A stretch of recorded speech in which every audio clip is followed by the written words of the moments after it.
할렐루야. 임마누엘 되시는 하나님이 함께 하시는 은혜가 함께 하기를 주님의 이름으로 축복합니다. 또 하나님께서 함께 계시며 나를 붙드시고 인도하시는 그 주의 사랑의 능력을 날마다 체험하며 살아가는 저와 여러분들이 되기를 간절히 소망합니다. 어떤 목사님이 선교회를 조직해가지고 수단에 있는 사람들에게 복음을 전하려고 선교회를 조직하고 선교 활동을 시작했습니다. 선교 활동을 하면서 이제 그들에게 찾아가서 한번 보고 싶은 생각이 들었습니다. 그런데 한번 다녀오려면 약 3,000불, 그러니까 우리나라 돈으로 환산하면 300만 원이 조금 더 들기도 하고 덜 되기도 하는 그런 돈인데, 그거 돈을 가지면 열흘 정도 그곳에 머물러서 이렇게 선교 활동을 볼 수 있는 그런 경비였습니다. 그런데 준비를 하고 기도를 하고 있는데 예배를 마치는데 한 성도님이 찾아와서 그랬습니다. 목사님, 제 생각에는 그 돈을 가지고 목사님이 직접 찾아가는 것보다 그곳 사람들에게 보내주면 그 경비가 주면 훨씬 더 좋게 쓰일 수도 있을 건데요. 제 생각에는 그런데요. 하고 이렇게 얘기를 했습니다. 그러니까 목사님이 딱 충격을 먹었습니다. 그래, 그럴 수도 있지. 그런데 이걸 내가 가야 하는지 말아야 하는지 고민을 하고 기도를 해도 응답이 없어서 그냥 계획대로 출발을 했습니다. 출발을 해서 그 현지에서 안내하는 앤드루라고 하는 청년을 만났습니다. 앤드루라고 하는 청년을 만나서 이제 안내를 받는데, 그 앤드루라고 하는 청년이 그런 얘기를 합니다. 우리가 이 땅에서 살면서 하나님을 믿고 사는 것이 너무너무 힘듭니다. 그런데 여러 지역에서 여러 목사님들, 성도님들이 선교 헌금을 보내주고 이렇게 해주셔서 너무너무 감사합니다. 그런데 목사님, 우리가 진짜 우리의 형제라고 생각하시는 사람들이 누군 줄 아세요? 하고 묻더라는 겁니다. 그래서 이 목사님, 누구요? 하고 물으니까, 물론 선교 헌금을 보내주고 물품을 보내주고 하신 분들 정말 감사하죠. 그런데 정말 우리가 형제라고 느끼고 정말 우리가 같이 나의 아픔을 아파주는 사람이라고 느끼는 사람은 목사님처럼 직접 찾아와서 만나주는 분들입니다. 라고 대답을 했어요. 그래서 목사님이 그때서야 내가 여기까지 온 것이 잘못이 아니구나 하는 그런 위로를 들었다는 겁니다. 위로를 받았다는 겁니다. 그런데 한번 생각해 보십시오. 지금 우리들의 삶이 힘듭니다. 그런데 교회 역사를 생각해 보면 우리들보다 훨씬 더 어렵게 신앙생활한 신앙의 선배들이 많습니다. 초대교회 성도들도 그랬고, 우리 한반도의 초대교회 성도들도 그랬고, 우리보다 더 열악한 환경 속에서 신앙을 지키고 함께 했습니다. 그리고 신앙을 지키기 위해서 목숨도 내놓았습니다. 그런 성도들이 있었는데, 근데 왜 그랬을까요? 하나님께서 함께 해주시기 때문에 그랬습니다. 왜 그랬을까요? 주님이 함께 해주실 뿐만 아니라 주님께서 하나님의 사람들을 통해서 주 예수 그리스도를 보여주었고, 또 주님과 함께 동행하는 모습을 보여주었기 때문에 그랬습니다. 오늘 말씀을 보면 사도 요한이, 세례 요한이 예수님을 증언하는 말씀입니다. 그런데 이 세례 요한이 오늘 우리가 봉독한 말씀에서는 예수님께서 찾아 나오신 것, 그러니까 세례 요한에게 세례를 받기 위해서 오실 때에 그 세례 요한에 대하여 세례 요한이 예수님께 대하여 증거하는 말씀입니다. 제일 중요한 말씀이기도 하는 그런 말씀, 29절에 있는 말씀에서 이렇게 사람들에게 증거합니다. 보라, 세상 죄를 지고 가는 하나님의 어린 양이로다 라고 이렇게 고백하면서 예수님을 증거합니다. 그런데 이 말씀도 중요합니다. 얼마나 중요한지 모릅니다. 세상 죄를 지고 가는 하나님의 어린 양이다. 예수님에 대해서 세상 죄를 지고 가시는 분으로 고백한다고 하는 것, 이것 가장 중요한 고백입니다. 그리고 그 예수님은 하나님의 어린 양이라고 고백하는 것, 증거하는 것 중요합니다. 왜냐하면 이 말씀을 먼저 설명하자면 세상 죄를 지고 가는 이라고 하는 이 표현은 사실 이사야서 53장에 있는 말씀들에 보면 이사야 선지자를 통해서 고난받는 종에 대한 말씀을 선포하십니다. 고난받는 종에 대해서 말씀을 선포하시면서 예수님께서, 그러니까 고난받는 종이 이 세상에서 어떤 고난을 받고 이 세상에서 어떻게 질고를 당하는가 하는 것에 대해서 말씀하는데, 이사야 53장 5절 말씀에 이런 말씀이 있습니다. 그가 찔림은 우리의 허물을 때문이요 그가 상함을 받음은 우리의 죄악 때문이라. 그가 징계를 받음으로 우리는 평화를 누리고 그가 채찍에 맞음으로 우리는 나음을 받았도다 라고 하는 말씀으로 고난받는 종을 증거합니다. 계속해서 말씀을 읽어보게 되면 11절 말씀에서는 이렇게 또 고백합니다. 증거합니다. 그가 자기의 영혼에 수고한 것을 보고 만족하게 여길 것이라. 나의 의로운 종이 자기 지식으로 많은 사람을 의롭게 하며 또 그들의 죄악을 친히 담당하리로다 라고 하는 말씀을 선포하였습니다. 지금 이 세례 요한이 세상 죄를 지고 가는 하나님의 어린 양이라고 하면서 세상 죄를 졌다라고 하는 것은 바로 그 하나님의 백성들, 아니 하나님 앞에서 죄를 지은 사람들, 그 사람들의 죄를 바로 예수님께서 지금 지고 간다라고 증거하고 있는 그런 말씀입니다. 그런가 하면 어린 양이다. 하나님의 어린 양. 어린 양은 이스라엘 백성들에게는 하나님께 번제물을 드리는 제물입니다. 하나님께 번제물을 드리고 하나님께 희생 제물을 드리고 하나님께 화목 제물을 드리는 그 제물이 바로 어린 양입니다. 그런데 어린 양은 어린 양인데 여기서 중요한 것은 하나님의 어린 양이라는 겁니다. 이스라엘 백성들은 자기들의 죄를 고백하고 자기들이 하나님께 헌신하기 위해서 자기들이 어린 양을 준비해야 합니다. 출애굽 시대에도 자기들이 어린 양을 준비했습니다. 또 유월절을 지키고 절기를 지킬 때도 자기들이 어린 양을 준비했습니다. 그런데 지금 이 예수는 사람들이 준비한 어린 양이 아니라 하나님께서 준비한 어린 양이라는 겁니다. 하나님께서 준비한 어린 양이라고 하는 그런 말씀을 우리가 창세기 22장에서 아브라함이 하나님께 이삭을 바칠 때 하나님께서 준비한 어린 양이 있습니다. 그 양이 바로 하나님께서 준비한 양인데 사실 아브라함은 그 하나님께서 준비한 양을 몰랐습니다. 다만 하나님께서는 아브라함에게 네 아들 이삭을 내게 바쳐라 라고 말씀하셔서 그 말씀에 순종해서 이삭을 데리고 모리아 산까지 찾아가고 모리아 산에 오를 때 또 모리아 산에 오르면서 이삭이 아브라함에게 질문했던 장면이 나옵니다. 아브라함에게 질문합니다. 아버지, 불도 있고 칼도 있는데 번제할 제물은 어디가 있습니까? 그러니까 아브라함이 대답합니다. 하나님께서 준비하실 것이다. 그런데 막상 모리아산 정상에 올라서는 어떻게 했습니까? 하나님께서 준비한 것이 아니라 아브라함이 아들 이삭을 포박해서 이삭을 제물로 드리려고 했습니다.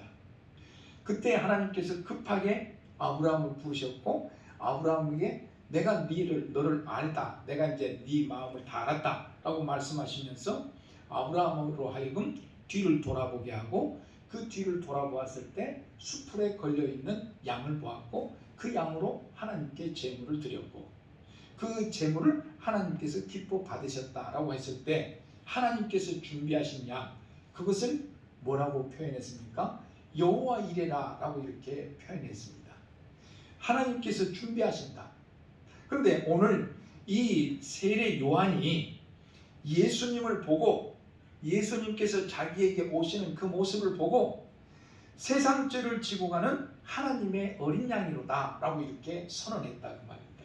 그 말씀을 선포했습니다. 하나님의 어린 양, 하나님께서 준비하신 양, 하나님께서 준비하신 희생 제물, 하나님께서 준비하신 화목 제물, 바로 예수님을 향해서 그렇게 증거했다 그 말입니다. 그런데 어떻게 해서 세례 요한은 이렇게 증거했을까요? 사실 세례 요한도 예수님에 대해서 알고 있었을 것입니다. 나사렛 예수에 대해서 어떻게 알고 있었을까요?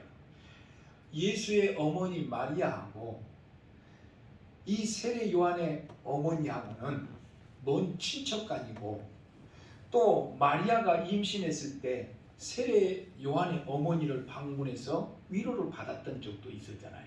그러니까 인간적으로는 알고 있었어요. 그러니까 세례 요한이 인간적으로 예수님을 알고 있었고 먼 친척이 되는 그 예수를 알고 있었다는 말입니다. 누가복음에서 증거하는 그러니까 예수님께서 출생했을 때 세례 요한이 출생했을 때 이야기를 전해주는 누가복음 1장에 있는 말씀들을 읽어보면 그래요. 그러니까 예수님하고 세례 요한은 정확히는 알지 못했을 것입니다만 그런 또 정확히 알할 수도 있었을 것이고 우리가 그때 상황을 정확히 알지 못하기 때문에 친척 간의 교류가 또 방문이 잦았었는지 어쨌었는지는 정확히 알지를 못합니다. 근데 아마 세례 요한은 자기 어머니를 통해서 마리아의 아들 예수에 대해서 들을 수도 있고 또 마리아를 통해서 예수님도 세례 요한에 대해서 들을 수도 있었을 것입니다. 근데 정확하게 어떻게 우리는 단정지어서 말씀을 드릴 수는 없습니다. 그런데 그렇게 알고 있었던 그 예수에 대해서 정확하게 이 예수가 세상 죄를 지고 가는 하나님의 어린 양이다라고 알게 된 것은 그때가 아니라 지금 바로 이때입니다. 어떤 때예요? 예수님께서 세례를 받으실 때였습니다. 왜냐하면 세례 요한은 고백합니다. 31절 말씀에 보면 이렇게 고백합니다. 31절 말씀을 같이 읽어봅시다. 나도 그를 알지 못하였으나 내가 와서 물로 세례를 베푸는 것은 그를 이스라엘에 나타내려 함이라 하니라. 아멘. 여기 말씀에 보면 나도 그를 알지 못하였으나 라고 말하고 있다 그 말입니다. 나사렛 인간 예수, 나사렛 예수에 대해서는 알고 있었을 것입니다. 그런데 그 나사렛 예수가 세상 죄를 지고 가는 자, 하나님의 자, 고난받는 종이라고 하는 것, 또 하나님께서 준비한 어린 양이라고 하는 것에 대해서는 정확히 알지 못했을 것입니다. 못했었다고 하는 고백이기도 합니다. 그런데 내가 지금 세례를 베풀고 있는 것은 왜 세례를 베풀고 있느냐? 그분에 대해서 세상 죄를 지고 가는 그분, 또 하나님의 어린 양이 되시는 그분을 세상에 나타내기 위해서 세례를 베풀고 있다고 하는 겁니다. 그러니까 세례 요한이 세례를 베풀고 있는 것, 그것은 하나님께서 세례를 베풀라고 이제 이스라엘 백성들에게 또 회개하는 심령들에게 세례를 베풀라고 해서 세례를 베풀었는데 그 세례를 베푸는 목적은 하나님께서 이 어린 양, 하나님의 어린 양, 또 세상 죄를 지고 가는 하나님의 고난받는 종, 그분을 드러내기 위해서 그 일을 했다라고 이렇게 고백하고 있는 장면입니다. 자, 오늘 우리가 하나님의 일을 합니다. 저와 여러분들이 하나님의 일을 합니다. 왜 하나님의 일을 합니까? 왜냐하면 하나님께서 하나님 되심을 드러내기 위해서입니다.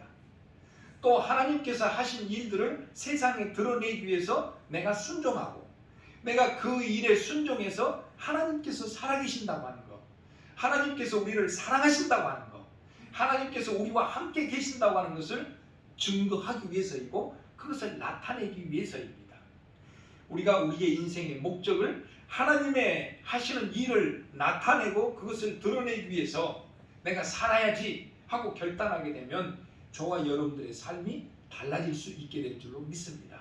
근데 우리는 이제 자칫 잘못하면 내가 목적을 정해놓고 내 삶의 목적을 정해놓고 내 성공의 어떤 목적을 정해놓고 이것을 하기 위해서 나는 하나님께 기도하고 이것을 이루어 주시면 하나님께서 살아계시고 이것이 이루어지지 않으면 하나님께서는 안 계신 것 같고 이렇게 신앙에 흔들리게 되면 저와 여러분의 삶은 하나님을 드러내는 삶이 되지 못할 것입니다. 사실 세례 요한이 세례를 베풀면서 또 하나님의 말씀을 증언하면서 많은 어려움을 겪었습니다. 광야에 나가서 살아야 했고 사람들에게 존경받는 그런 화려한 옷, 부호를 누리지 못했습니다. 그런데 세례 요한은 바로 이 일을 위해서 하나님께서 나타내시고 싶어 하시는 그 일을 위해서 충성된 삶을 살아야 했기 때문에 광야에 나갔고 메뚜기를 먹어야 했고 또 때로는 달콤한 석청을 먹으면서 하나님께 위로를 받기도 했습니다. 자, 세례 요한도 처음에는 하나님의 일이 무엇인지 알지 못했습니다. 또 하나님께서 고난받는 종이 누군지 정확히 보여주시지도 않았습니다. 하나님의 어린 양이 누군지 정확히 보여주시지도 않았습니다. 그런데 그분을 나타내기 위해서 지금 하나님께 부름을 받고 그 일을 충성되게 했었다라고 하는 것, 이 말씀을 깊이 묵상하면서 오늘 저와 여러분의 삶이 또 나의 결단이, 여러분의 결단이 내가 하나님의 일을 나타내기 위해서 살자라고 다시 한번 결단하고 그렇게 기도할 수 있게 되기를 주님의 이름으로 축복합니다. 자, 그리고 이제 또 세례 요한이 증거합니다. 이 세례 요한이 예수님에 대하여 세상 죄를 지고 가는 하나님의 어린 양이다 라고 이렇게 증거할 수 있었던 것은 왜 그러냐 하면 하나님께서 성령을 통해서 어떤 증거를 보여줄 것이라고 하는 것, 그것을 알게 해주셨고 그것을 말씀해 주셨기 때문이라고 하는 것을 말씀하고 있는 장면이 32절에 있는 말씀입니다. 32절에 있는 말씀을 같이 읽어보겠습니다. 요한이 또 증언하여 이르되 내가 보매 성령이 비둘기같이 하늘로부터 내려와서 그 위에 머물렀더라. 예수님께서 세례를 받고 올라오실 때 하늘에서부터 성령이 내려와서 그 위에 머무는 것을 봤다 그 말입니다. 근데 그것을 보고 이 세례 요한이 깨달았습니다. 그 뒤에 이어지는 말씀에서 가르칩니다. 33절 말씀에서 또 세례 요한은 말합니다. 같이 읽어보겠습니다. 나도 그를 알지 못하였으나 나를 보내어 물로 세례를 베풀라 하신 그이가 나에게 말씀하시되 성령이 내려서 누구 위에든지 머무는 것을 보거든 그가 곧 성령으로 세례를 베푸시는 이인 줄 알라 하셨기에. 그러니까 이렇게 하나님께서 말씀하셨기 때문에 그분이 나사렛 예수가 바로 하나님의 어린 양이고 나사렛 예수가 고난받는 종이라고 하는 것을 알게 됐다고 하는 겁니다. 앞에서도 말씀드렸듯이 세례 요한은 나사렛 예수님에 대해서 인간적으로는 알고 있었지만 그분이 하나님의 어린 양이고 그분이 고난받는 종이라고 하는 것은 알지 못했어요. 그런데 자기의 사역 중에서 자기의 사역 중, 그러니까 세례를 베풀고 세례를 베푸는 것은 하나님께서 택하신 그 어린 양을 나타내기 위해서이고 그 일을 할 때 하나님께서 무엇을 통해서 그러면 그분을 알게 하셨냐, 하늘에서부터 성령이 임하는 것, 그것을 보면은 그분이 그분이라고 하는 것을 알게 해주셨다라고 하는 것을 고백하고 있는 그런 말씀입니다. 자, 그래서 세례 요한이 예수님을 보고 예수님 위에 성령이 임하는 것도 보고 또 그것을 깨달아 알게 되고 그래서 예수님에 대해서 증언하게 됐다라고 하는 것을 말씀하고 있는 그런 장면입니다. 자, 마지막 34절에 있는 말씀을 같이 읽어보겠습니다. 내가 보고 그가 하나님의 아들이심을 증언하였노라 하니라. 아멘. 그래서 이제 여기서는 또 달라지죠. 앞에서는 고난받는 세상 죄를 지고 가는 고난받는 종에 대해서 말씀하고, 그분은 하나님께서 준비하신 양이라고 표현했었는데 여기서는 그분은 하나님의 아들이시다라고 이렇게 증거합니다. 근데 앞에서 먼저 얘기했었습니다. 30절 말씀에서 세례 요한이 그랬습니다. 그분은 나보다 먼저 계신 자다라고 이렇게 말씀을 했습니다. 말씀을 증거했습니다. 30절 말씀 보겠습니다. 내가 전에 말하기를 내 뒤에 오는 사람이 있는데 나보다 앞선 것은 그가 나보다 먼저 계심이라 한 것이 이 사람을 가리킴이라 라고 이렇게 말씀하고 있는데, 사실 또 우리가 누가복음에 기록된 말씀을 보면 예수님은 어째요? 세례 요한보다 먼저 태어났습니까? 아니에요. 세례 요한보다 늦게 태어났습니다. 최소한 6개월 후에 태어났습니다. 왜냐하면 6개월 후에 마리아가 잉태되었다고 하는 것을, 마리아가 잉태할 것이라고 하는 것을 주의 사자가 찾아와서 증거했기 때문에요. 그런데 세례 요한은 내 뒤에 오는 사람이 있는데 라고 말합니다. 내 뒤에 오는 사람이 있는데, 근데 그는 나보다 먼저 있었다, 먼저 계신 분이다 라고 이렇게 얘기를 합니다. 아니, 우리가 인간적으로 우리 눈에 보이는 걸로 하면 우리 그러잖아요. 한 살만, 아니 한 살도 아니에요. 한 살도 아니고 한 달만 먼저 태어나서도 형이고, 쌍둥이들은 몇 분 또는 몇 시간, 몇 초만 빨리 태어나서도 형이에요. 그러면 먼저 태어났으니까 형이고, 그런데 인간적으로 보면 세례 요한이 먼저 태어났을 것이고, 물론 또 상황이 달라졌을 수도 모릅니다. 예수님이 온전히 태어나지 못하고 이 세례 요한이 늦게 태어날 수도 있었을지도 모르는데, 그것은 이제 기록이 없으니까 정확히 알 수 없지만, 근데 어찌됐든 세례 요한은 그분은 내 뒤에 온다고 말씀하고 있고, 그 내 뒤에 오시는 그분은 그런데 나보다 먼저 계신다라고 이렇게 고백하고 있고 증거하고 있다 그 말입니다. 이것이 말이 안 되잖아요. 그런데 왜 그러냐? 그분은 하나님의 아들이시기 때문에 그렇다 그 말입니다. 종으로 세상 죄를 지고 가는 분으로 오신 분, 고난받는 종으로 오신 분, 하나님께서 준비하신 그 어린 양, 그분은 하나님의 아들이시기 때문에 하나님의 아들로서 이미 계셨고, 그분이 세상에 세례 요한의 뒤에 태어나기는 했지만 그분은 먼저 계셨던 분이라고 하는 것을 증거하고 있는 장면이 바로 이 말씀입니다. 그래서 하나님의 아들이시기 때문에 세례 요한 뒤에 태어나지만 세례 요한은 그분을 나보다 먼저 계신 분이라고 고백했고, 그분이 바로 성령으로 세례를 주는 분이시라고 말씀하셨고, 그분이 성령 세례를 주어서 이제 주님께로, 예수님께로 나오는 사람들, 예수님을 하나님의 아들이라고 믿고 예수님을 고난받는 종, 세상 죄를 쥐고 가는 하나님의 어린 양이라고 고백하는 그들에게 위로가 되어주시는, 그리고 함께 해주시는 하나님의 아들이시다 그 말입니다. 그분을 증거하고 있고, 그분이 이 세상에 오셔서 바로 그 일을 하시기 위해서 십자가의 길을 가셨고, 바로 그 일을 하시기 위해서 병자들에게 찾아오셨고, 바로 그 일을 하기 위해서 죄인이라고 고백하는 그들에게 찾아오셨고, 또 죄인이라고 고백하는 그들에게만 찾아오시는 것이 아니라 사람들에게 죄인이라고 따돌림을 당하고 죄인이라고 손가락질을 당하는 그들에게도 예수님은 찾아가 주셨습니다. 그래서 그들을 만나 주셨습니다.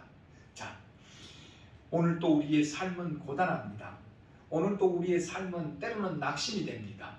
오늘 또 우리의 삶은 슬픔과 절망 속에 쌓여 있습니다. 그런데 예수님은 세상 죄를 지고 가는 우리들에게, 아니 세상에서 손가락질을 받는 우리들에게 찾아오셔서 우리의 친구가 되어주시고 우리의 죄를 감당해 주시고, 또한 우리가 하나님 앞에 마땅히 드려야 할 예배를, 마땅히 드려야 할 제물을, 마땅히 드려야 할 헌신을 드리지 못함에도 불구하고 하나님께서 보내주신 그 어린 양으로서 당신이 본제물이 되셔서 우리가 하나님의 보좌 앞으로 나아갈 수 있고 우리가 하나님께 기도할 수 있는 길을 열어주신 분이 되셨습니다. 그 예수님이 십자가에 죽고 그 예수님이 무덤에 묻히시고 세상이 끝난 것이 아니라 그 예수님이 다시 부활하셔서 우리에게 부활의 소망을 갖게 해주셨고 부활하신 주님이 제자들 예수님을 따랐던 그들에게 나타나셨던 것처럼 오늘도 예수님을 사모하고 예수님을 기다리고 예수님께 부르짖는 자들에게 찾아오셔서 함께해 주실 줄로 믿습니다. 그래서 우리와 함께해 주시는 그 예수님의 능력이 저와 여러분들의 삶을 붙들어 주실 줄로 믿습니다.